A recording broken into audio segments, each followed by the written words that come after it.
By the end of 1995, the first NATO troops were in Bosnia, and much of the responsibility for that mission shifted to J3, the operations shop. I had more than enough other work to do, especially after having spent almost 4 months continually overseas. But it was also time to reconsider the future. In the Army, promotion to 3 and 4 stars is for a specific position only.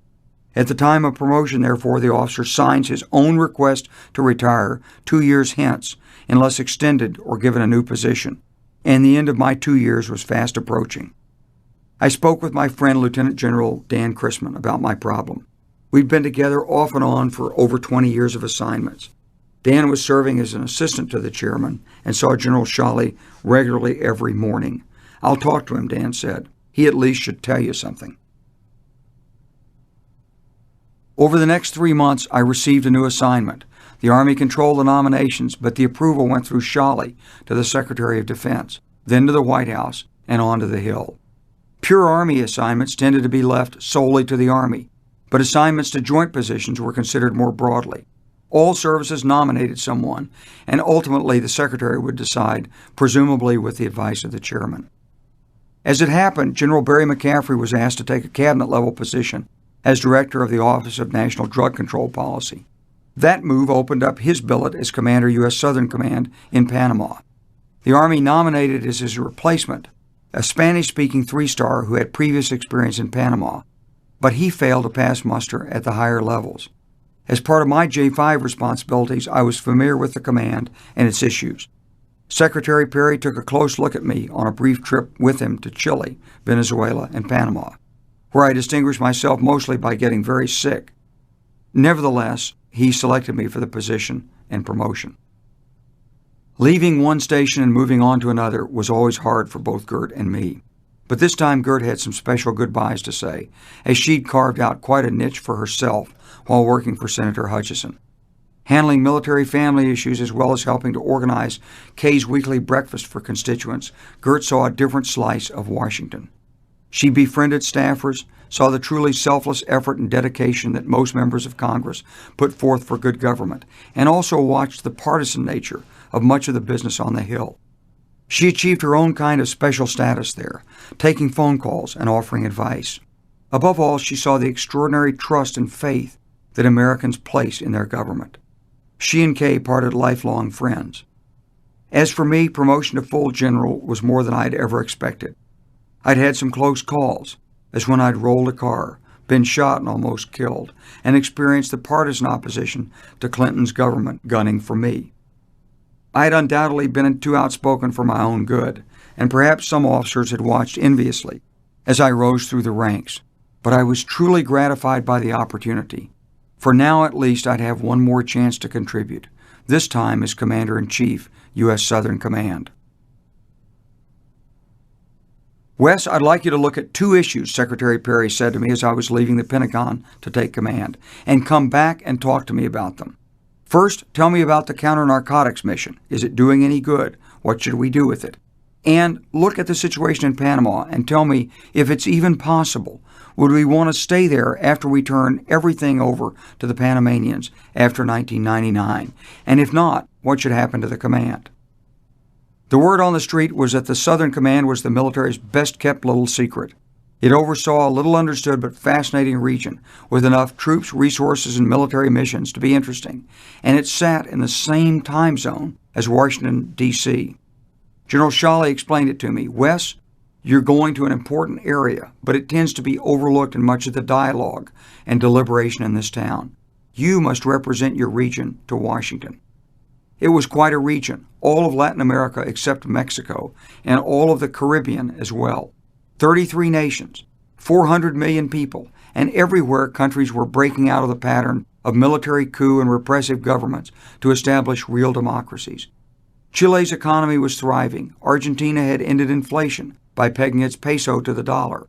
And in Peru, Alberto Fujimori was infusing new economic vitality into the heart of the Inca's storied kingdom, albeit with a rough hand. The United States maintained a few thousand troops in Panama to assist in training and exercises, mostly civic action projects like road building and medical teams throughout the region. We also operated warships, flew AWACS planes, and manned a few ground-based radars in Colombia and Peru to assist local governments in what was known as source zone interdiction of the narcotics trade. Gert and I plunged full force into the assignment, meeting government officials and other opinion makers, visiting exercises, learning the culture and perspectives of the region. I learned to speak Spanish, and we entertained frequently in our home, making strong friends among the Panamanians and hosting many visiting U.S. officials.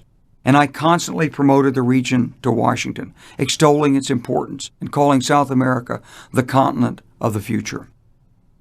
The region was large, wealthy, and incredibly diverse. We visited almost every country. I met with presidents, ministers, generals, reinforcing America's interests and goals, such as democratization and free market economics. But I listened carefully, and I didn't preach. I knew these leaders talked among themselves, and reputation had a way of spreading. Gradually, I gained their perspectives and their trust, and they sought that understanding. The Chilean Minister of Defense, seeking U.S. permission to buy F-16 fighters, explained it to me in Santiago one afternoon. "You Americans, you don't understand. You believe there are no threats here," he said, "that we're just making things up." He said, "But let me tell you, in 1978, these Argentinians almost went to war against us over the ocean boundaries off Tierra del Fuego. It took the intercession of the Pope to stop that war. And then they turned around and went to war with Great Britain. I'll tell you," he continued, "a country that will go to war with Britain is liable to do anything." Each country was distinctive, and there was a long history of enmity, struggle, and conflict between some of them. Though Chile's government sought the approval to buy the American-made fighters, it also wanted the understanding and respect of the United States. My travels in South America produced some widely varying experiences. I argued vigorously with a French-educated Brazilian general commanding forces in the Amazon, who was training them to repel a potential American invasion. I felt the ravages of landlocked Paraguay's long isolation. I saw the terrible poverty of La Paz, Bolivia's capital, and its suburb, El Alto. I worked to strengthen the interdiction activities in Colombia, Peru, and Bolivia, and helped to improve relations with Argentina. While I was traveling with the narcotics police in the Bolivian Amazon, I encountered an Indian woman in the jungle and was deeply distressed when she explained in Quechua that her 5-year-old son's belly was penetrated by worms and he was dying. "Indians don't live long down here," the translator explained. The family was living on a 10-foot square platform that was raised on stilts to keep it above the rain-soaked jungle floor. Their shelter was a large piece of blue plastic sheeting. The translator pointed to the older son's blistered feet and noted there was no father in the household. "Cocaleros," he said, as the poor farmers who subsisted by raising coca are called. But what I saw was a family struggling to survive against impossible odds. Out of sight of America, away from the video games and malls, life was a struggle for shelter, food, and clothing on an income of less than $1 a day. What progress were we making, I asked, and where would I have found myself had I been born here? Why couldn't we do more when so little would mean so much? I briefed Secretary Perry on the counter-drug missions, recommended we explore with the Panamanians whether there could be an extended role for the U.S. counter-narcotics effort in the country. With the Secretary's approval, we began drafting a major enhancement of training and assistance to enable the Colombians to better deal with the narco-traffickers, later enacted under my successor, Marine General Charles Wilhelm, as Plan Colombia. The State Department tasked veteran diplomat John Negroponte to work with me on extending a U.S. presence in Panama. It was a delicate dialogue.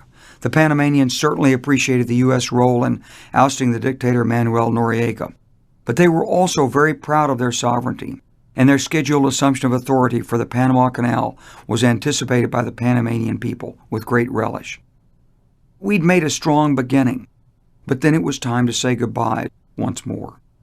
I was nominated by the new Secretary of Defense to move to Europe to take over from General George Jowen as Commander-in-Chief, U.S. European Command, and Supreme Allied Commander, Europe. It was considered the top command in the U.S. Armed Forces, consisting of more than 100,000 soldiers, sailors, airmen, and Marines over the greatest span of territory, 89 countries in Europe, the Middle East, and Africa.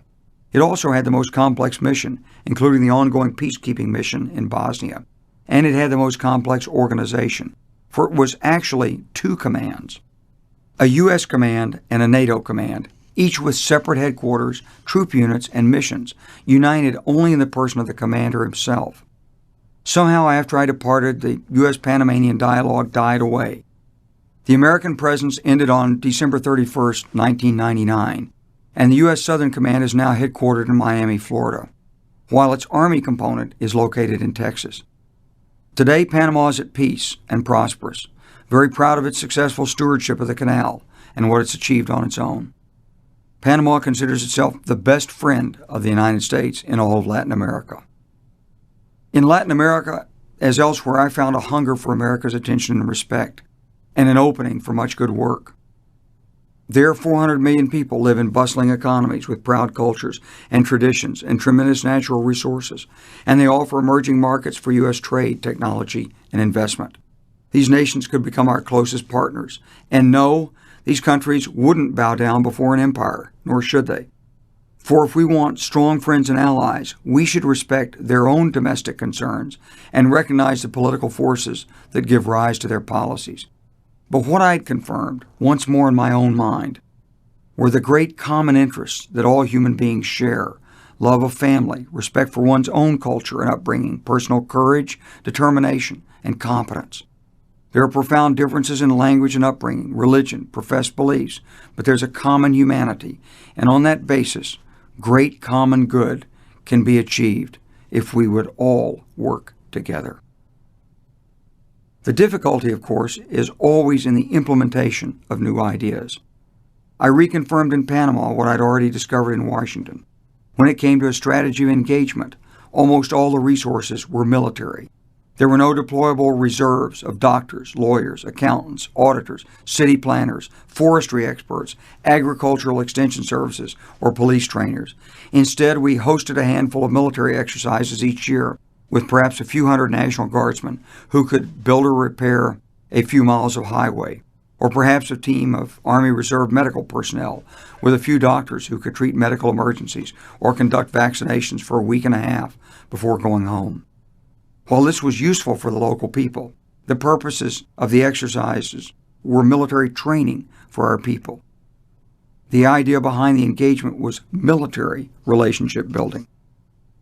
Unfortunately, this was only a small fraction of the support these countries needed, and the support was purely military, leaving the impression of U.S. military power as our dominant theme. Of course, there were many non-U.S. government charities, relief, assistance groups in the area, but their actions were not part of any official strategy, and they could not make up for the lack of U.S. government non-military official outreach. For all our good words and noble intent, American diplomacy still lacks these fundamental underpinnings required for us to provide effective assistance and leadership abroad. 12. War as a Last Resort, 1997-2000. I would spend much of my command tour in Europe operating against Slobodan Milosevic and his schemes to secure his gains from the war in Bosnia, and his endeavors to continue amassing power through ethnic cleansing. Sometimes it was open warfare, as in his campaign to expel the Albanian population from Kosovo. Sometimes it was shadowboxing with his cronies in Bosnia or Montenegro. General Clark, you say you are a simple soldier, but you are not. You are a strategist, the Serb president challenged me on one of my first trips back to Belgrade to see him after assuming command in Europe in July 1997. Mr. President, I'm just a soldier. I suppose I was a strategist too, one of the many who worried about Europe and the Balkans, but why make it easy for Milosevic? I suspected he was monitoring my conversations in some way, perhaps when I met with commanders in Bosnia, or maybe with Russian help, and he had moved a long way from his more helpful stance during the Dayton negotiations 2 years earlier. But insofar as I'd have to deal with President Slobodan Milosevic, I held a distinct advantage. I knew him well, from hundreds of hours of observation, conversation, and study. I knew him far better than he knew me. This also gave me a key asset in strategic leadership in the command, for I had special knowledge and therefore credibility. In fact, Milosevic had gotten the breather he wanted from the conflict and now was busy guarding his base of support and considering his next move. Rather than turning over indicted Serb war criminal Radovan Karadzic to the International Criminal Tribunal for prosecution, he was dodging the issue. At the same time, his intelligence agents were stirring resistance to the NATO and UN mission in Bosnia and reaping millions in payoffs from his fellow Serbs. As both the Commander-in-Chief U.S. European Command and the NATO Supreme Allied Commander Europe, I found myself in an interesting place organizationally. Above me there was a dual chain of command, insisted on by Eisenhower to give heft to the command when NATO was a much simpler organization with a much simpler mission. Yet the command arrangement had a unique strength, as I could speak for the Americans to the Europeans and for the Europeans to the Americans. It just depended on keeping both sets of superiors reasonably happy, which was the continuing challenge for every Supreme Allied commander. The NATO mission in Bosnia had begun in late 1995 using the military annex to the Dayton Accords. The idea was to give the military broad authority endorsed by the Serbs, Bosnians, and Croats, the so-called strategic consent of the major parties engaged in the conflict, but to carefully limit what the military was actually obligated to do under the terms of the agreement. No disarmament of the forces fielded by the Serbs, Bosnians, and Croats, no policing, just the separation of forces and the provision of opportunities for voluntary turnover of armaments. NATO was to go in big and heavy, intimidating any potential opposition, but then if necessary, NATO could take whatever actions were necessary to protect and enforce the Dayton Accords. All of this was the exact opposite of the failed UN mission that NATO was replacing. More than 20,000 U.S. forces built around the U.S. 1st Armored Division crossed the Sava River from Croatia into Bosnia and took up their assigned sectors. Forces were separated, some weapons turned in, and all fighting stopped. There was no active opposition to the 60,000-strong NATO force. But there was violence, particularly in Sarajevo, as Serbs turned over territory to the Muslim Croatian Federation. Large swaths of Sarajevo were torched by them as NATO, whose troops were authorized but not required to take action, stood by watching.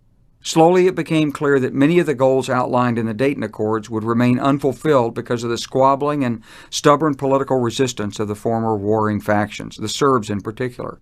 Repatriation of refugees wasn't happening, indicted war criminals remained at large, and the political, economic, and judicial aspects of the Accords remained unfulfilled, all largely due to Serb resistance. On the day I took command, British Special Forces operating under the NATO umbrella seized an indicted Serb war criminal. The capture was successful despite U.S. misgivings about the expansion of military actions. The next day I was called in by NATO Secretary General Javier Solana, who told me to promote the success of the civilian, not just the military side of the mission.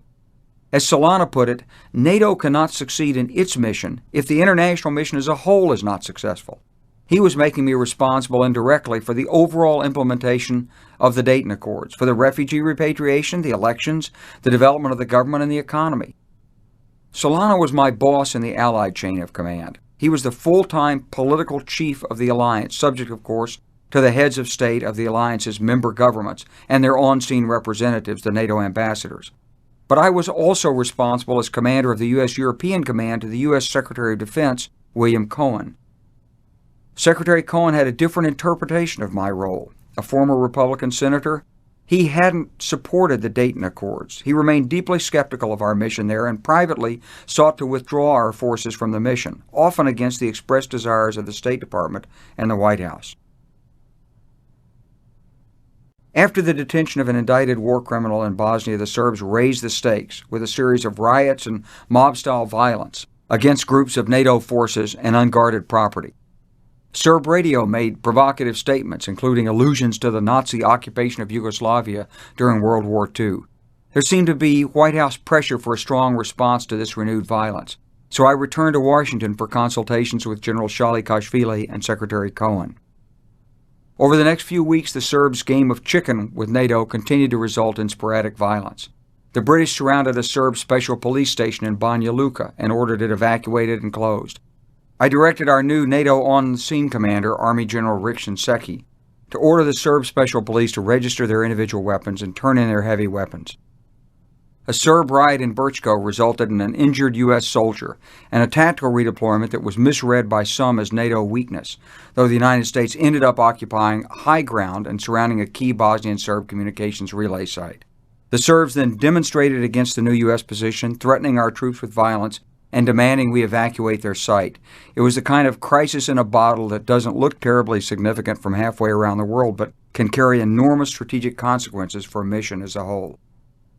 As that contest broke out, I was caught on an aircraft flying back for meetings in Washington. Even from my command aircraft, communications were sometimes poor, and it was difficult to follow what was happening. But it was clear that this confrontation between a few hundred Serbs and a company of U.S. troops on a remote mountaintop was shaping up as a struggle that would define NATO's strength and credibility in the Balkans. Would NATO have to bow to Serb intimidation, as the United Nations had? My commander on the ground in Bosnia, General Shinseki, had delegated to his subordinate commander the authority to negotiate the handover of the mountaintop site to the Serbs. As I read the proposal that had been agreed to, it was clear that we'd been outmaneuvered politically, and I could see this was going to be read as another defeat. I ordered Shinseki to withdraw from the agreement, but if he were to do so, he and his authority risked being compromised. In the end, we modified the agreement and avoided the worst of the political fallout, but it was an important lesson learned. Military authority can be delegated. Political authority must be carefully reserved. The Serbs would continue to cause problems, however. They planned a major demonstration against a NATO-friendly Serb faction in Banja Luka for Monday, September 8, 1997, along with a coup attempt against a local Bosnian Serb leader, Biljana Plavšić. Hundreds of buses would carry the self-professed brave Serbs armed with staves and timbers and converge on the city under the guise of a pre-election rally.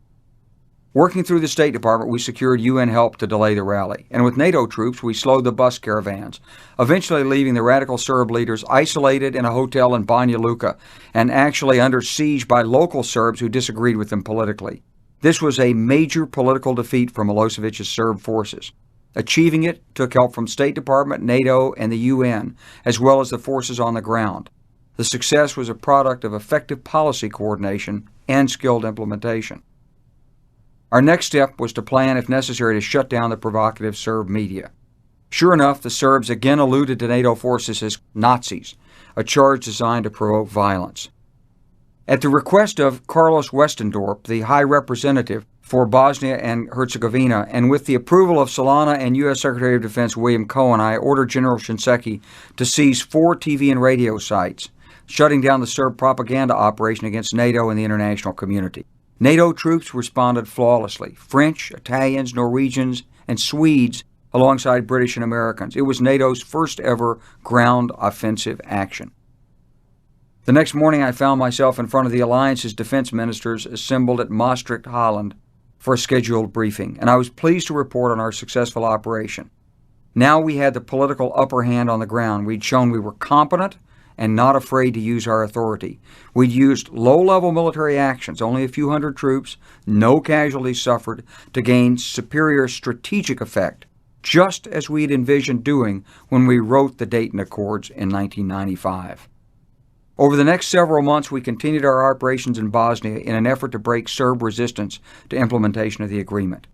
We were able to close certain police stations and stage carefully planned operations that detained suspected war criminals. Our actions heartened the international mission in Bosnia and drove back the sense of inevitable Serb takeover that was fueling the Serb supporters. We were able to move forward with the first refugee returns, elections, and other political and economic reforms. But to do so required careful attention to the unfolding situation in Bosnia. I agreed to meet with the new Croatian member of the Bosnian Tri-Presidency, which also includes a Muslim and a Serb, in Mostar. "Meet me at the bank," he suggested. When I arrived, I noticed a shiny new metallic green BMW parked out front. "Nice car," I observed to him casually as we sat down. "Yes," he said, "it's mine, and welcome to my bank." It was his bank. He was the president, and yes, the government was doing business with his bank. And why not, he asked. Well, for several good reasons, I thought, including conflict of interest, a cardinal violation of the principle of good government. Public servants must work for the public good, not the private good. And in the Balkans, this juncture of private enrichment and public office was a way of life. We began to insist on financial disclosure statements for the promotion of generals and other public officials as well. It was an important weapon in the fight against corruption and for good government. Meanwhile, Gert and I were fully engaged in all the other aspects of command. working the diplomatic issues associated with military relationships among 89 countries, working the Allied headquarters, visiting national capitals, preparing to bring Hungary, Poland, and the Czech Republic into the alliance, and looking after the readiness, training, and welfare of the 100,000 U.S. soldiers, sailors, airmen, and Marines assigned to the command, plus another 150,000 associated families and civilian workers such as teachers and managers. Gert and I implemented Teacher Appreciation Days, worked to improve quality of life for the single service members, and worried about school boards and school curricula. Gert put her talent for listening and caring to use in various spousal and service organizations. Leadership, even at the highest levels of command, was still about troops and families and building strong communities. We had an absolutely top-notch team of U.S. and international officers, a total of 9 4-stars assigned within the United States and Allied command structures. The Supreme Commander title, which General Eisenhower had picked up during World War II and carried into NATO, had always sounded a bit over the top, but with 8 other 4-star commanders reporting to me, I came to appreciate that if people gave you a title like that, you probably needed it. Dealing with the Balkan issues was always risky, but I'd spent hundreds of hours participating in the discussions and working the Dayton Accords, building relationships with the principal participants and, in some cases, sizing them up as potential adversaries. The combination of military and diplomatic requirements was somehow what I'd been preparing for my entire career beginning at West Point. And we were succeeding in Bosnia, moving the whole mission forward because we'd effectively used military forces to achieve political leverage over the Serbs inside Bosnia. We were able to do that because Milosevic was trapped by a signature on the Dayton Agreement.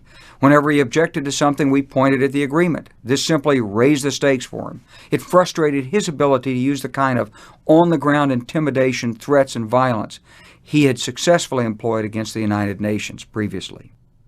Moreover, the legal underpinnings of Dayton gave strength to the alliance. The ambassadors could use the language of the accords to retain support from their governments and public back home. Despite the threats and risks, the accords would be ignored or violated primarily by the Serbs. These were legal commitments, and there was no backing away, provided military leaders were willing to use the authorities granted, and I was. Again and again I saw the power of international law. However much we in the military had for years debunked it, in this situation, the rule of law was critical. This successful exercise of authority also further strengthened my personal credibility. And as I had begun to recognize at the level of strategic leadership, it's one thing to have a title. It's quite another to have real authority. Such authority had to be earned, step by step, through performance. As we traveled throughout Europe, Gert and I perceived again the magnetic attraction of the United States, especially for those who'd long been oppressed behind the Iron Curtain. There was no doubt that NATO's appeal in Europe had something to do with a strong residual fear of Russia, particularly in Eastern Europe. As the Bulgarian foreign minister explained, "Today, Russia is weak, but someday it will be strong again, and before then, Bulgaria must be a member of NATO." But it was also respect for what we represented as Americans, the freedoms, the opportunities, and most of all, the ironclad, politics-free protection of the rights and liberties enshrined in our Constitution. We were a superpower, sure, but it wasn't just that we weren't the Soviets, but rather that we weren't like the Soviets. We had laws, principles, and due process. We treated our allies with respect, not as dupes. We consulted, we listened, we tried to build consensus. We even supported lofty goals like European integration, which was manifestly against what some in Europe believed was our selfish American interests of perpetuating European division, and thus its financial and political weakness. One day I traveled through Bosnia with the incoming Russian military chief, General Anatoly Kvashnin, who had commanded a division in Afghanistan in the 1980s. We talked about warfare and weapons, about the hopes and fears of nations. We were two professionals, former adversaries, now exploring issues that might make us colleagues and perhaps even friends. It was the high-water mark of U.S.-Russian military relations, at least in Europe. Soon General Kvashnin would be more tightly surrounded and thus under pressure by the Russian intelligence apparatus. Although even on this occasion, I later learned my NATO interpreter sitting between us was likely a spy working for the KGB. Gert and I were enormously proud to represent the United States in Europe. Respect for America had soared as a result of progress in implementing the Dayton Agreement and the decision to enlarge NATO. Europe still saw events from the perspective of East versus West, and the West now clearly had the upper hand. But we had to be careful because the Russians still had considerable influence, and they were smarting from their Cold War failure and the subsequent sense of humiliation as their forces withdrew from the East European states. We had no desire to make enemies of the Russians once again. When I landed in Skopje, Macedonia on a Saturday in early March 1998, U.S. Ambassador Christopher R. Hill was on the phone. He was a friend and colleague from the Dayton negotiations and a rapidly rising star in the Department of State. This was his first embassy. "Wes, can you come over and see President Gligorov right now? He'd like to talk to you." During the shuttle diplomacy preceding the Dayton Accords of 1995, Richard Holbrooke had brought us to Skopje once to meet Kiro Gligorov, the sitting president of the former Yugoslav Republic of Macedonia. He was a wily survivor, a 1939 graduate of Belgrade University, who'd been a communist partisan during World War II and became a longtime top official in former dictator Tito's Yugoslavia. Fluent in English, he was also a scarred survivor of a recent assassination attempt with an inch-deep hole in his forehead. He knew the local scene, and especially he knew Milosevic, and he had excellent political instincts. Chris was already meeting with him when I arrived. Gligorov welcomed me and then cut to the heart of the matter. Serb Special Police in Kosovo have just cornered and murdered some 60 members of the Albanian Jashari family. This is Milosevic's way of dealing with his internal security problem, but it will lead to war. Albanians, Gligorov explained, are not like Bosnians. They won't be intimidated. They will fight back, and Milosevic will use force. He will say he will negotiate, but he won't. All he really respects is force. Kosovo was some 4,200 square miles in size, rolling hills and farmland surrounded by rugged mountains. Albanians made up a strong majority of the population, but Kosovo was actually ruled by a small Serb minority empowered by Belgrade. This was going to be the ultimate Balkan powder keg. War there had been staved off in late 1992 when President George H. Bush had used the threat of force to warn Milosevic not to unleash his police and military on the Albanians. "So what about President Bush's Christmas warning?" I asked to President Gligorov. "Won't Milosevic be deterred?" Gligorov said no. The warning had been made too long ago, and too much had happened since. It was a grim message. As I completed my visit to our troops in Task Force Able Sentry, who were then patrolling the border between Macedonia and Serbia, I kept thinking of Gligorov's news. Another war in the Balkans would undercut NATO's guarantee of security and stability in Europe, and likely trigger massive refugee movements. If Milosevic took forceful action here, it would embolden the Serbs in Bosnia. And like it or not, we had to consider our options. I faxed a letter to the Pentagon the next evening describing my visit and Gligorov's warning, and suggesting that President Bush's Christmas warning be reissued. But in the Pentagon, there was new military leadership. General Shalikashvili had retired, and he'd been replaced as chairman by General Hugh Shelton, a contemporary of mine who had little experience in Europe. I soon learned that the Pentagon leadership was unhappy to receive my letter. As Air Force General Joe Ralston, the vice chairman of the Joint Chiefs of Staff, explained, "Wes, we have a lot on our plate. We don't need anything else to worry about." It was, frankly, an outrageous response. My concerns reflected the broad consensus of European leaders, and over the next few weeks, as the clashes in Kosovo escalated, I began to be quizzed by the Europeans. What was our assessment? What could be done? Could we use air power? Should we insert a stabilizing force? They were looking to the United States for leadership. Eventually, the NATO political chiefs tasked my headquarters to investigate the military options. In early June, I returned to Washington, and I briefed General Shelton privately on what I believed might work: a renewed threat of NATO airstrikes in order to empower a serious diplomatic effort to engage and weaken Milosevic. I knew Milosevic and his genuine respect and fear of U.S. air power. With Shelton's go-ahead, I briefed Secretary Cohen and the National Security Advisor, Sandy Berger. Good officers, I'd always been taught, didn't just bring a problem. They also brought a recommended solution to their boss.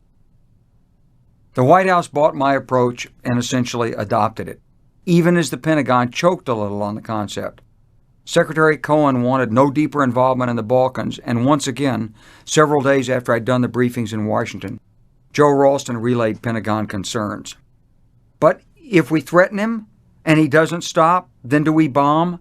And if the bombing doesn't work, then do we invade? General Ralston asked. Well, yes, there were no guarantees. But the alternative was to stand by and do nothing, and then, after being accused of failing, to get drawn into the situation under even more adverse circumstances. The other question, the question that should have been asked and wasn't, was, how do we take advantage of a military threat to strengthen diplomacy? What we were looking for was an attention-getter to enable us to achieve a diplomatic solution and nothing more. In diplomacy, I'd learned sooner's better than later, and a little now counts for more than a whole lot later on. But the summer of 1998 was a tough time in Washington, as domestic politics were again encroaching on foreign policy. The Republicans were charging President Clinton with weakness on the issue of Saddam Hussein's defiance of the UN inspection program. The Pentagon, on the other hand, craved Republican support for an enlarged procurement budget, while some in the administration recognized the continuing distraction of Kenneth Starr, the Whitewater investigation, and now Monica Lewinsky. But it wasn't just the administration. It was the town, the media, the nation. Europeans were simply amazed and appalled at our national penchant for distraction. In spite of these distractions, we did begin to squeeze Milosevic with an air exercise. Dozens of aircraft flew within Serb radar range along Yugoslavia's southern and western borders. It was an implicit NATO warning. I was also tracking the diplomatic efforts. At the time, Richard Holbrooke, the logical man for the diplomatic work, was in private life, awaiting confirmation as UN ambassador, so the lead responsibilities fell to Ambassador Chris Hill. Milosevic read the situation, and he took full advantage of it. He noted all the reservations of the French and German foreign ministers, who were publicly declaring that NATO could do nothing without a UN Security Council resolution, which Russia, of course, opposed. Milosevic steadily escalated the violence and repression in Kosovo. By the end of the summer, 300 to 400,000 Kosovars had been driven from their homes and were living in the forests. NATO was already looking weak, the East Europeans warned me. Meanwhile, I'd been working through the various military options: deployment of forces to watch borders, airstrikes against targets in Kosovo and Serbia, and even a couple of options to invade, one directed at Kosovo, another directed at Belgrade. Now, these weren't really plans. They were just brief sketches of operations that cited the forces required, matched the operations to political aims, and examined pluses and minuses. In NATO, no military planning can be done without authorization from political authorities. And on these issues, the governments of NATO were moving very cautiously.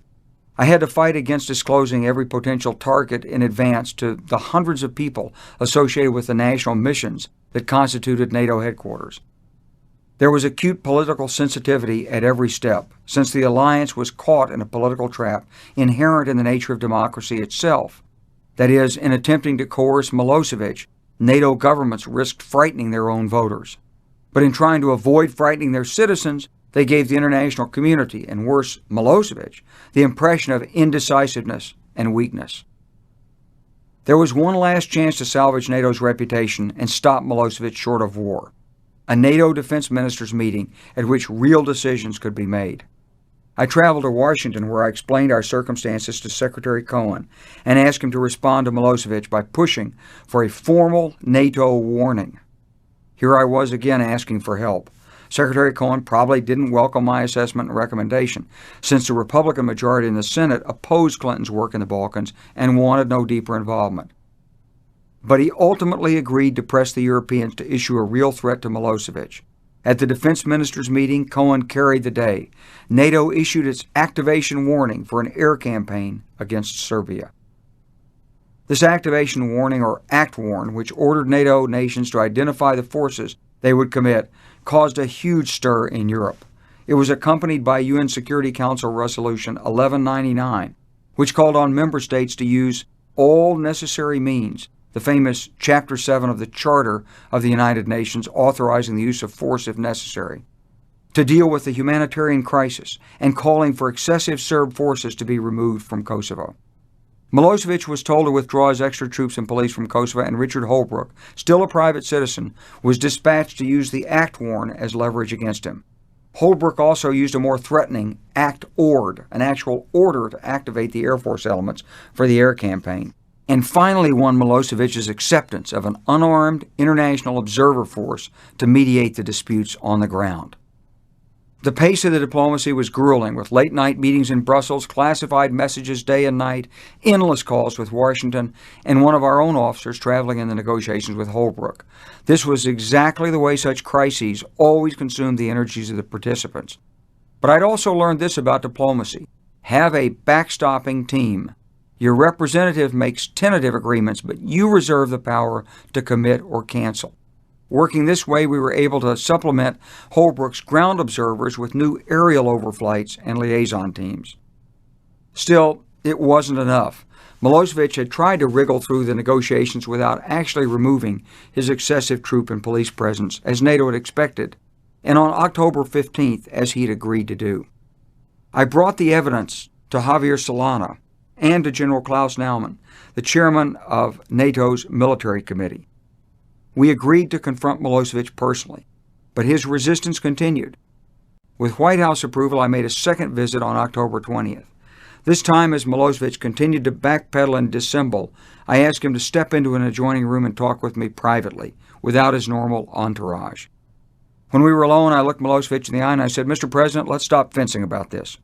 You're going to have to withdraw all your excess forces from Kosovo. And if you don't withdraw, Washington's going to tell me to bomb you. And I'll bomb you good." "Well, General Clark, NATO will do what it wants to do." "Get real, Mr. President. I know you don't want to be bombed." There was a pause, and before he answered, he blinked. "No, General, I do not." "Then you tell your generals to be cooperative and get those forces out of Kosovo." Another brief pause, then, "Okay, General, I will tell them." This was a key verbal concession. Finally, on a third trip, General Naumann and I were able to get a written withdrawal agreement from him. Even then, however, cagey lawyer that he was, Milosevic tried to wriggle out of the agreement by having subordinate generals sign it rather than signing it himself. I knew that when we later challenged him on his failure to live up to it, he'd say he hadn't signed it, and therefore he wasn't bound by it. I looked at the document. "I don't see your signature here, Mr. President," I said disapprovingly. "Is not necessary," Milosevic whined. But eventually he did sign. That afternoon, General Naumann and I returned to Belgium, thinking we'd succeeded. But by late the next morning, no Serb forces had left Kosovo. In frustration, I called the U.S. Embassy in Belgrade on an open line, knowing the Serbs would be monitoring all calls, and discussed moving aircraft and preparing to bomb.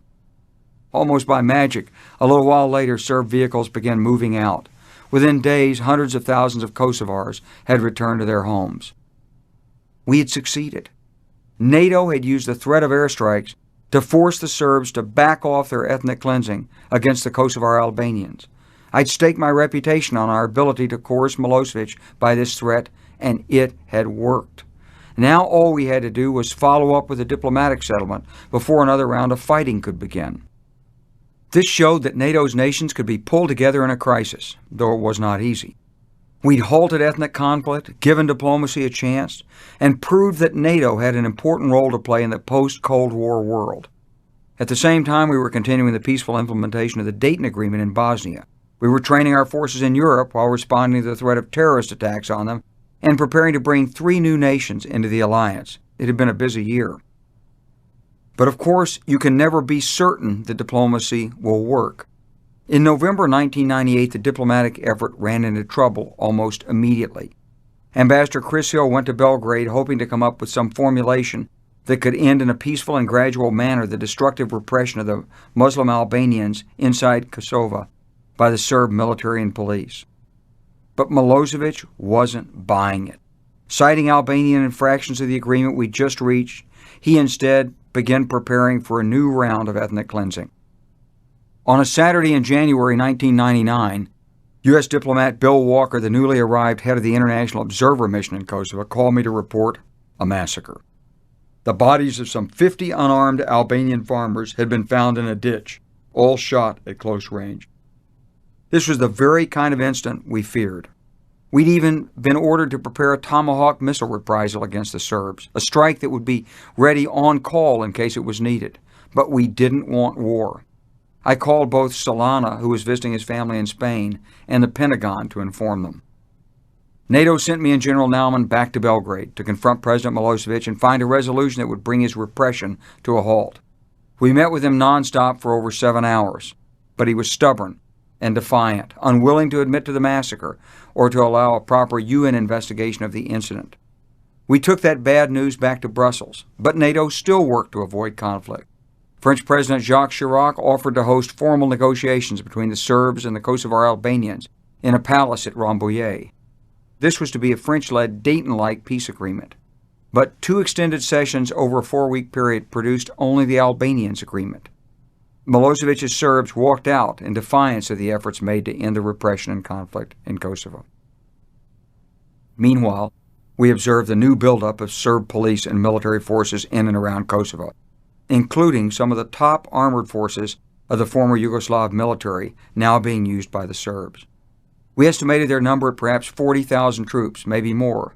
This was going to be the Serb equivalent of the Powell Doctrine.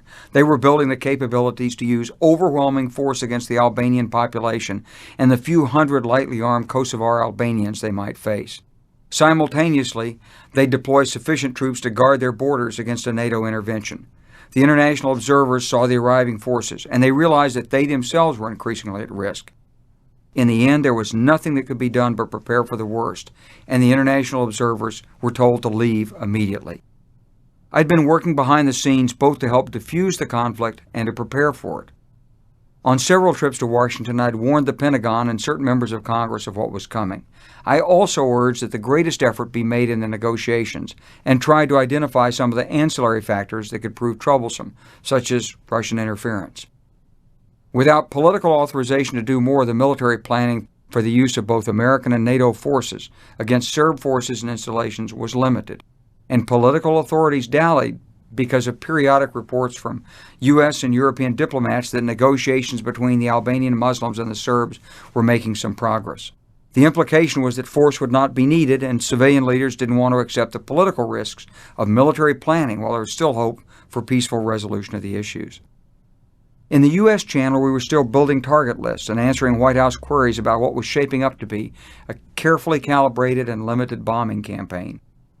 In the NATO channel, some member states expressed great concern that we were not making things worse by threats of airstrikes or threats of any other military action. Nations were jittery, and they would only become more so as we got closer to action. General Klaus Naumann, the chairman of the NATO Military Committee, and I were deeply concerned with what would happen once NATO airstrikes began, because with air power, as with diplomacy, there is no guarantee of success. Air power attacks and destroys targets, but at the strategic level, real impact is often more psychological and political.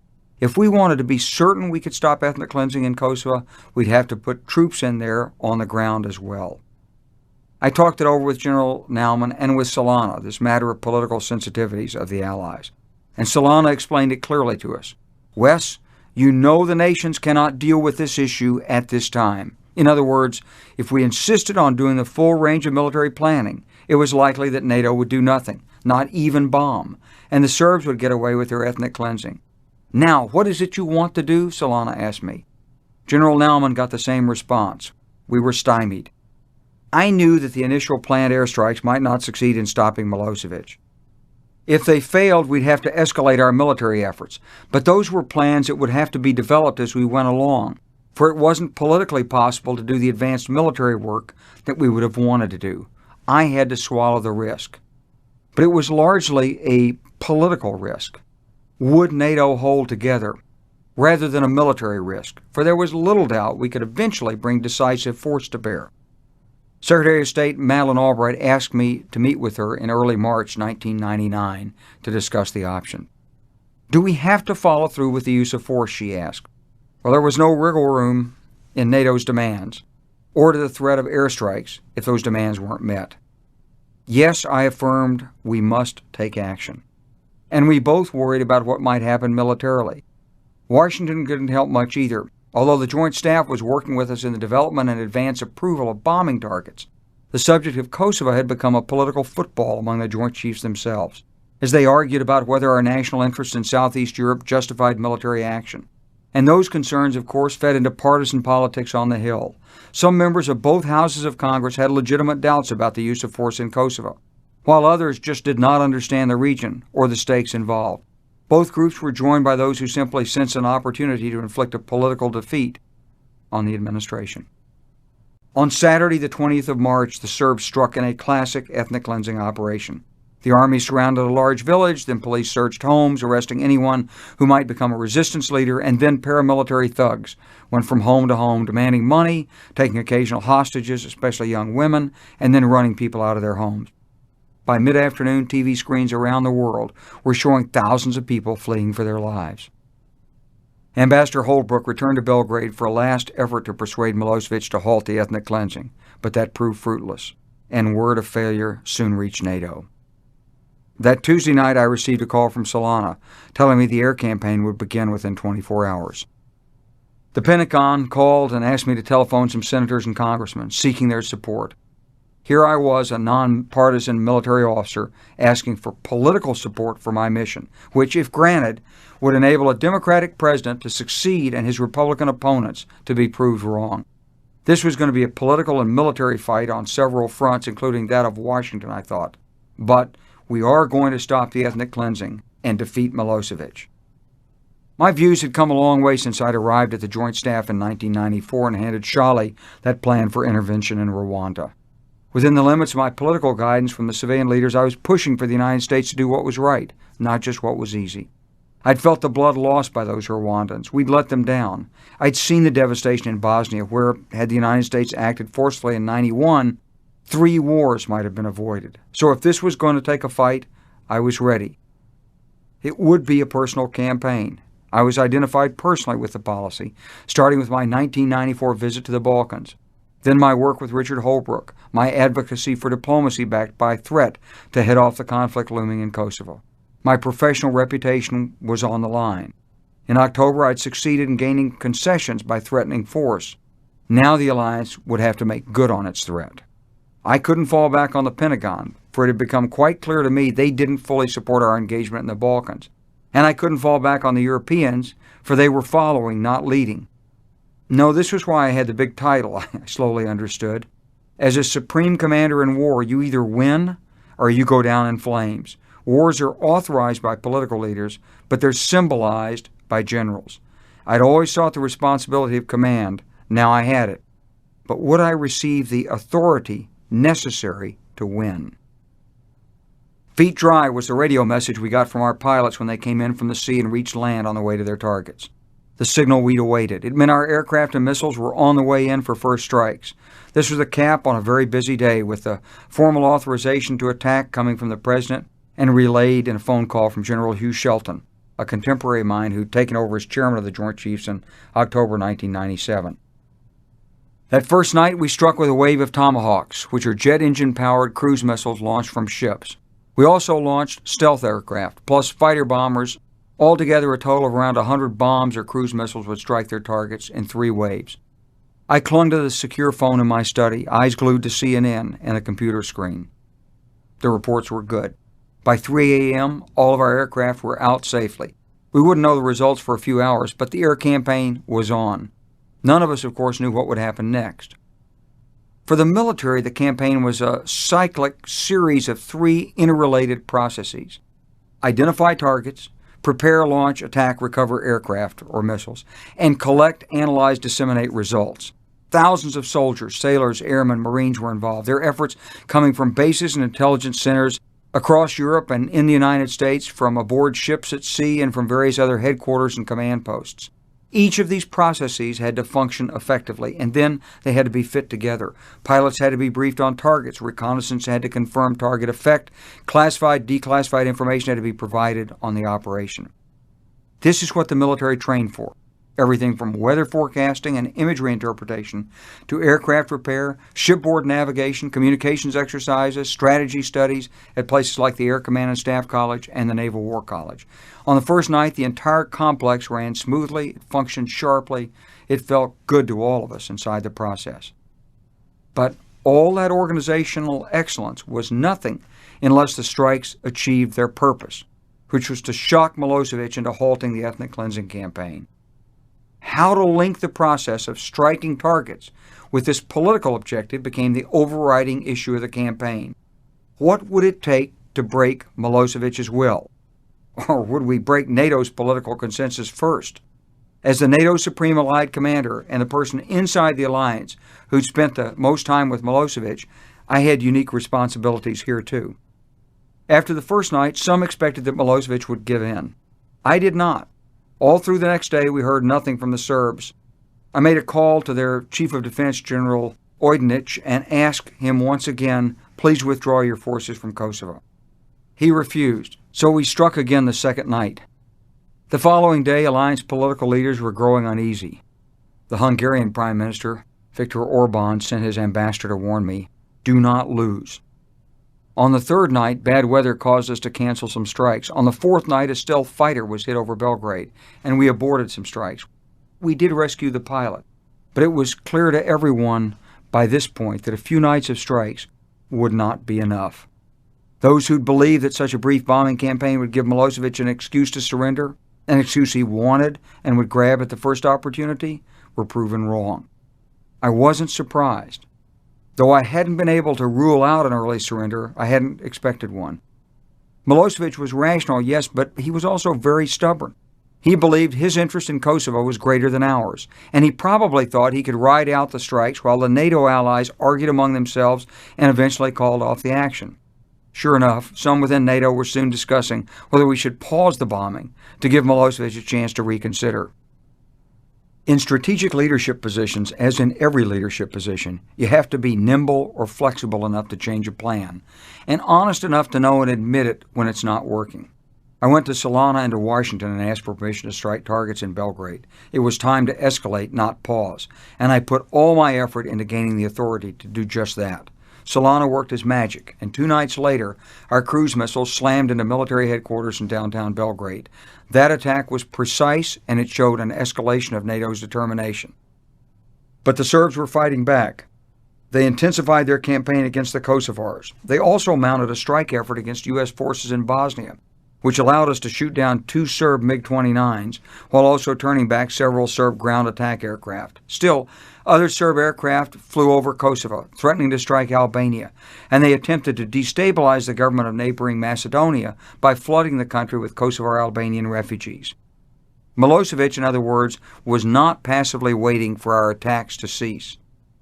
Now, there are 2 basic theories about how air campaigns can work. The first is now called shock and awe, and its proponents say you should go in big. Strike unexpected but politically significant targets, and put maximum psychological stress on enemy leaders. Such an approach, it's argued, will clearly show the enemy how powerful we are. This not only might frighten them, but also force them to give in. The second approach simply calls for striking targets whose destruction materially weakens the capabilities of the enemy state, thus forcing the leaders to give up because they lack the means to attain their objectives. Ideally, of course, the same set of targets would have both effects, though it seldom works out that way. Inside NATO, we'd spend the next 11 weeks analyzing, debating, and struggling to reconcile what we wanted to do with what we were capable of doing. We knew we could strike bridges, bunkers, and buildings and hit them with almost every bomb or missile, but we didn't believe that any single one of these targets would be decisive, and each would carry the risks of injuring innocent civilians. Nor was the destruction of any or all of these targets likely to limit Milosevic's ability to attack the Kosovars. To actually affect his capabilities in that area, we'd have to strike his forces, his tanks, trucks, artillery, soldiers, police. This would be much more difficult than striking buildings or fixed structures, of course, primarily because we lacked observers in place to detect, identify, and call in the airstrikes. But if we could succeed in making such attacks, then we'd achieve the trifecta of minimizing the risk of harming innocent people, safeguarding the Kosovars, and directly impeding Milosevic's aggression. In the United States, there was a lot of faith in this strategic bombing. the shock and awe, punishing Milosevic and the Serbs by striking the high-value targets, such as buildings and bridges. In Europe, political leaders wanted us to attack Milosevic's forces. To hold the alliance together and to advance the campaign, therefore, we had to make sure we did both. The fixed targets had to be approved legally and at the highest political levels in Washington, London, and Paris. It was a constant fight, with air commanders pushing for more targets and politicians asking questions about unintended consequences while trying to weigh benefits versus risks. Political leaders knew the alliance would lose its public support if our strikes resulted in a significant number of casualties among innocent civilians. But knowing this, the Serbs made sure that many of their key military assets, which were our most important targets, were located near houses, apartment buildings, hospitals, schools, or churches, any of which might be inadvertently damaged when we struck. I came down on the side of hitting more targets closer to Belgrade and taking more risks. We had to put the squeeze on Milosevic, and we had to ratchet up the pressure relentlessly once the strikes began. But almost every night there was a painful back and forth as we sought political approval to hit targets such as bridges, TV stations, or command and control installations. It was a continuing struggle to persuade the political leaders to keep increasing the pressure on Milosevic. At the same time, I was pressing the air commanders to do more to attack the Serb ethnic cleansing machine on the ground, and to do so without losing aircraft. We began to put our B-52 bombers over enemy encampments and put our strike planes in orbit over Kosovo. Soon we were able to use Predator unmanned aerial vehicles to help us spot the enemy, and even the AC-130 gunships made attacks along the borders. It was a real technical challenge to go after Milosevic forces on the ground, and we were learning step by step. And that was my job as well, to reinforce our successes, to encourage innovative tactics, as we sought to do something that had never quite been done before, to destroy enemy forces by air power without having the benefit of friendly observers on the ground. In my commands, I'd always used the concept of negative priorities. In this case, I identified two factors which would really undercut our efforts: civilian casualties, which could put our political leaders under pressure to halt or pause the campaign, and aircraft losses, which would create a public perception of NATO weakness and thus of predictable eventual failure. Both had to be avoided. These were my negative priorities, and we worked hard to avoid both. But despite our best efforts, mistakes happened. A missile hit a bridge as a train was passing over it. A pilot bombed a convoy of tractors, mistakenly believing they were carrying Serb soldiers. A missile nicked a corner of a hospital, and a bomb malfunctioned and killed several school children. And finally, some of our pilots struck a farmhouse thinking it was occupied by the Serb police, when in fact the Serbs had surrounded it, locking up 80 Albanians inside, all of whom were killed. Our pilots were risking their lives, double and triple checking their targets, and still mistakes happened. I prayed every night we wouldn't kill innocent people. We reviewed our procedures again and again, and I fought off questions and criticisms from some of the ambassadors. Overall, we were achieving a remarkable safety record, but I knew it wasn't about procedures and statistics. It was about people's lives. A few days after the bomb malfunctioned over the schoolyard at Niš, Serbia, a letter to me arrived in English from Niš. "General Clark," it began, "you and your bombs killed our granddaughter on the schoolyard. I hate you for this. I will never forgive you, and I will kill you." My security detachment treated it as a threat, of course, but it was the anguish of grieving parents and grandparents. I understood. It was why I prayed every night we wouldn't have any more accidents. And it was why war must always be a last resort. However simple and direct it looks, it's complex and terrifying. It invariably kills the innocent, and it usually brings unintended and horrible consequences. We did a fine job handling the Serb air defenses. Other than the stealth fighter on the fourth night, only one other friendly aircraft was downed by enemy fire when we pushed the envelope, and in both cases our air rescue helicopters were able to recover our pilots. In seeking other ways to pressure Milosevic, I asked for and received more aircraft, including strikes from U.S., British, French, and Italian aircraft carriers. We gained permission to use Bulgarian and Romanian airspace, which complicated the Serbs' air defense efforts. And I asked for and eventually deployed a U.S. Apache helicopter task force, complete with ground combat elements for airfield security. The Apaches became the real saga. After I had accepted General Shelton's offer to send me Apache helicopters, I found the Army was getting cold feet, balking at their deployment. I spent some capital on those helicopters, and they eventually arrived, although several weeks behind schedule. Two accidents involving these aircraft unreasonably alarmed Washington further. And despite detailed attack planning and much operational practice, the Pentagon withheld permission to use them. But at least they were in place as a rising threat against Milosevic's forces. The real problem was that even with our best effort, the air campaign was no guarantee. We couldn't be sure the tactical strikes against Serb forces would work. I was worried that we'd run out of strategic targets or political willpower before we'd knocked out Milosevic, so I asked for permission to plan for ground troops. This had been an impossible issue before the campaign began, and it was still tough. In Washington, the Republicans were expressing doubt about the military campaign and President Clinton's leadership. And the president had tried to head this off by saying he had no intent to use ground troops. Fine, but that didn't mean he couldn't change his mind. Prime Minister Tony Blair visited in the fourth week of the campaign and asked me privately, "Will you win with air power alone?" And when I said we couldn't guarantee it, he asked, "Will you get ground troops if you need them?" I told him without hesitation, "For that, I'll need your help, Prime Minister." I wasn't going to let him down, but he'd have to do his part. At the time, Secretary Cohen was attempting to discourage me from discussing any possible need for ground troops, even privately. But it was my responsibility as commander to ask for what was needed to win, and it was Secretary Cohen's responsibility to listen so he could make an informed decision. This back and forth with the Secretary of Defense was part of one of the oldest political games in Washington, one that's routinely played by generals and their civilian politician bosses supporting the commander in wartime. The political leaders want to appear to defer to the military. We're giving the generals everything they're asking for. But privately, the political leaders often limit these requests. If the action works out, both the generals and the political leaders get the credit. If the action fails, bad generalship must be to blame. We gave him everything he asked for and it failed. So for high-level commanders, by training and by law subordinate to civil authority, the art of leadership is to visualize the overall needs and request whatever's required. Enough troops, the right policies, the right strategy, sufficient authority, the right targets or weapons, but not to be unreasonable and overreach. In theory, once the political authorities decide on how much they can give, then it's back to the general. If what's authorized is sufficient, that's the best case scenario. But if it isn't, then the generals have to modify the aims, strategy, or tactics. Or if that can't be done successfully, then the onus is on them to consider refusing the mission and offering their resignation. So the predicament in which I found myself with Secretary Cohen was this.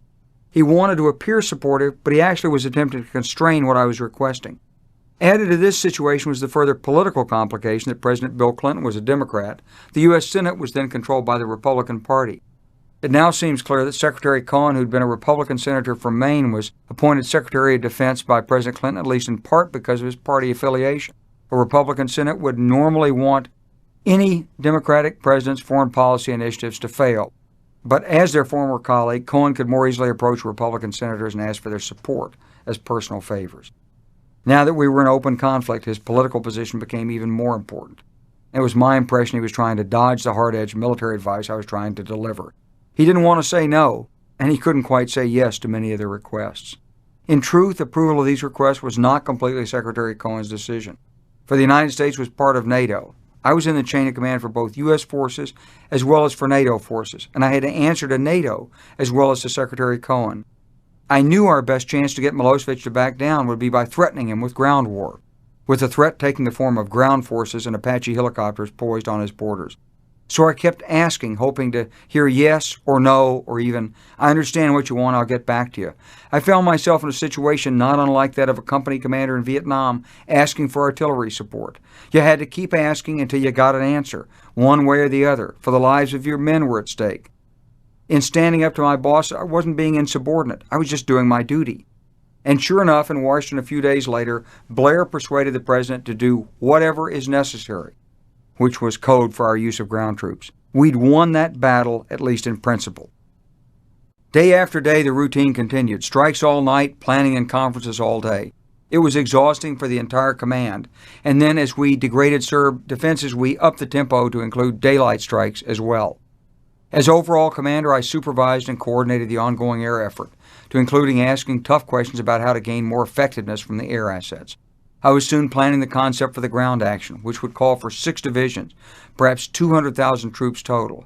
This would be a large force, of course, but it was one of the lessons of Vietnam. Never commit American troops without going in with decisive force. Gert was getting a real initiation into warfare with all of this. For years, she'd complained about my occasional need to work on a Saturday or Sunday. It would be different if we were at war, she would say. Honey, now we are at war. She didn't think that was very funny, but she proved to be a great partner in battle. I was working 7 days a week, usually not getting to bed before 1 or 2 in the morning, then up at 6 to start the day with a quick intel summary, followed by a workout and a full workday at my NATO headquarters, or in Brussels, or while I was visiting air bases around Europe. She hosted various visitors at the headquarters, managed the liaison officers who were stacked up waiting to coordinate with me at night in my study at home, and continually looked into ways she could support me and the battle staff at night in the study. War is a difficult and ugly environment, even from 22,000 feet or in a command center hundreds of miles away. The life or death stakes, the pressure for results make minor disagreements seem unsolvable. Compromises are more difficult to fashion. Fatigue dulls subtle details and easily arouses emotions, so that complex issues often awaken strong reactions, and disagreements over tactics, strategy, and policies quickly become personal. I could see all this in my close colleagues. I also felt it working on me. We all could have anticipated this, but inevitably there were strong emotions. We tried our best to avoid destructive behavior and keep our focus on the important tasks before us. At the strategic level, we were working on the immediate daily issues, including the press and media, as well as next week and next month, and even considering options for the spring of 2000. We were looking at each target, but also at the highest political impacts of the campaign. For me, strategic leadership had become a three-part drama. First, gain authority, real authority, and retain it by a steady record of success. Second, develop, refine, and re-refine a strategy that worked from desired goals backward to the ways and means required to achieve them. And third, execute, execute, execute. It took hard work, attention to detail, and bruising personal discussions. There was no glory in working through these critical processes or in the decisions that might mean life or death to innocent people hundreds of miles away. But I'd look down at my hands occasionally. I'd remember Frank King and his tragic death at NTC, and I'd return again to focus on the issues with renewed resolve. When Eisenhower established the dual lines of command for the Supreme Allied Commander, NATO and U.S., he'd done so to attain unity of command between Allied and U.S. forces. It was an important part of any successful military venture, and that put the individuals who followed him as Supreme Allied Commanders at the very juncture of the United States and Europe, both militarily and politically. All orders on this operation necessarily either originated in or passed through the offices I held, and at the same time that post was the political interface representing the official military view to all political leaders. I found myself at the pivot point, the fulcrum of the war. It was a great responsibility, and I was determined to succeed.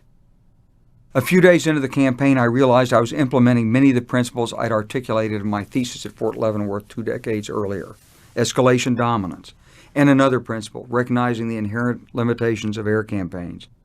In the second week of the war, Secretary Albright visited Brussels and asked to meet with me. "It's up to you now," she said. "I've done all I can. Now it's just up to the bombing." She was thinking out loud, working through alternatives, trying to find a strategy for success. "No, it isn't, Madeline," I explained. "Bombing alone won't do it. You have to give Milosevic a way out through negotiations." I worked my way through the logic and the options. The Secretary of State and her staff followed through on our discussions, and eventually they opened a channel for negotiations. Russian Deputy Prime Minister Viktor Chernomyrdin, Finnish President Martti Ahtisaari worked on Milosevic's mindset. They offered him a way out, even as we kept the military pressure high. I made moves through this diplomatic channel carefully to avoid the kinds of concessions that would have made the post-conflict mission in Kosovo unworkable. There was another centrally important issue for us: Russia. The Russians were threatening to sally forth their Black Sea Fleet and interpose it between our Sixth Fleet vessels and the Serbs. At a minimum, they'd have created a command and control mess with our ships dodging theirs, but the greatest risk, I believe, was diplomatic. Such a Russian move could have broken NATO's consensus, as some nations might have feared a potential confrontation, and used that as a justification to back down. I met with U.S. Deputy Secretary of State Joe Talbot, who was trying to maintain communications with Moscow, and pleaded with him, "Tell them to stay out. If they come in, they'll be in trouble." I also went repeatedly to the NATO political levels with my warnings, and the Russians kept their fleet at home. In early May, a U.S. bomb hit the Chinese embassy in Belgrade, and there was an outcry at home and abroad, but it was no nefarious plot, just a mistake by a CIA target analyst. CIA Director George Tenet, Defense Secretary Cohen explained the mistake and took responsibility, though of course the error occurred far down inside their own organizations. The alliance shuddered, but we held together. Then at last the alliance brought overwhelming pressure to bear. The authority from the NATO summit that intensified planning and preparing for a NATO ground invasion enabled Ahtisaari and Chernomyrdin to use that planning to threaten Milosevic. Now he had to face the prospect of a serious NATO ground invasion which would destroy his army. In fact, by late May, the Kosovar-Albanian ground combat force was actually fighting its way into Kosovo. This move forced the Serbs to deploy their hidden soldiers and thus gave us better targets to attack. And Milosevic was indicted by the International Criminal Tribunal in Yugoslavia as a war criminal. This sealed his fate, really, because it critically reduced his legitimacy and leverage in diplomatic negotiations. And sure enough, within a few days, Milosevic accepted the terms offered by Chernomyrdin and Ahtisaari. My on-the-scene commander in Macedonia, British three-star General Mike Jackson, led the detailed discussions with Milosevic's staff.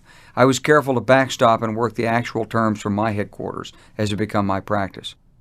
In 7 days, the agreement was done. The United Nations accepted the work and, on a Thursday afternoon, June 10, 1999, passed a resolution authorizing the NATO-led forces to enter Kosovo. We would at last implement the very agreement that Milosevic had rejected 3 months earlier. He had lost. It was a long and lovely evening in early summer in Belgium when Solana called. "Wes, you have done it. You have won. They said it couldn't be done, but you did it. You'll be my friend for life." I think the last time I was that happy was when I was in Vietnam and got a call from the Red Cross telling me my son was born. I said many prayers that night.